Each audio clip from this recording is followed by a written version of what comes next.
ஏண்டி எங்கேயோ பொழப்புக்கு போகணும்னு சொல்லிட்டு உங்க அம்மா போனா அடிச்சுட்டு கிடக்கிறா, போன எடுக்க மாட்டேங்குது. அம்மா என்ன நினைச்சிட்டு இருக்கோம் மனசுல? நீங்க யாரு என்ன கேட்கறதுக்கு? நீங்க எப்படி இந்த வீட்டுக்கு திருட வந்தீங்களோ அதே மாதிரி தான் நானும் இந்த வீட்டுக்கு திருட வந்தேன். திருட வந்தவளா? திருட்டுன்னா என்ன நினைச்ச? தொடத்தெரு மாதிரி துணி போடுறதும், தொப்புள் தெரு மாதிரி சேலை கட்டுறது திருட்டு கலவு கிடையாது.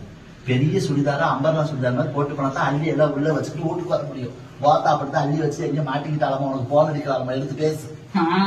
உதாரணம் நல்லா தான் இருக்குது. நாங்களும் 4 பக்கம் போய் திருடினவங்க தான், 4 பேருக்கிட்ட அடி வாங்கினவங்க தான். நீங்க என்னமோ திருட்டுல பெரிய கோல்டு மெடல் வாங்கின மாதிரி, சர்டிபிகேட் வாங்கின மாதிரி பேசுறீங்க. நான் சர்டிபிகேட் வாங்கலமா, கோல்டு மெடல் நான் வாங்கல. வாத்தா போட்டாவும் வாம்பாட்டாவும் எல்லா பக்கமும் ஒட்டி வச்சிருக்காங்க. போற பக்கமெல்லாம் திருவிழாவில். திருவிழா காலில் திருடுற உங்களுக்கு என்ன தெரியும்? மாலை திருடுற என்ன பத்தி? என்ன உங்களுக்கு என்னையே கேட்கிற? வாத்தா தான் திருட்டு உட்காந்து போன் அடிக்கிறான்னு கேட்கிறேன். திருவிழா கடையில கேட்கறேன். திருவிழா கடையில போய் பாரு, போலீஸும் சொல்லத்தான் செய்யறாங்க, பொதுமக்களும் சொல்லத்தான் செய்யறாங்க. நகையை போட்டு வந்து அப்படி கழுத்தெல்லாம் மூடிக்கிட்டு வாங்க.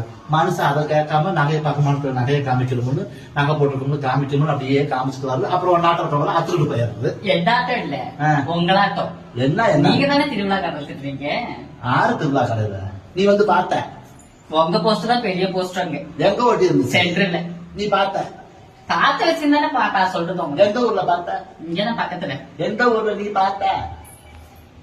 எந்த ஊர்ல நீ பார்த்த?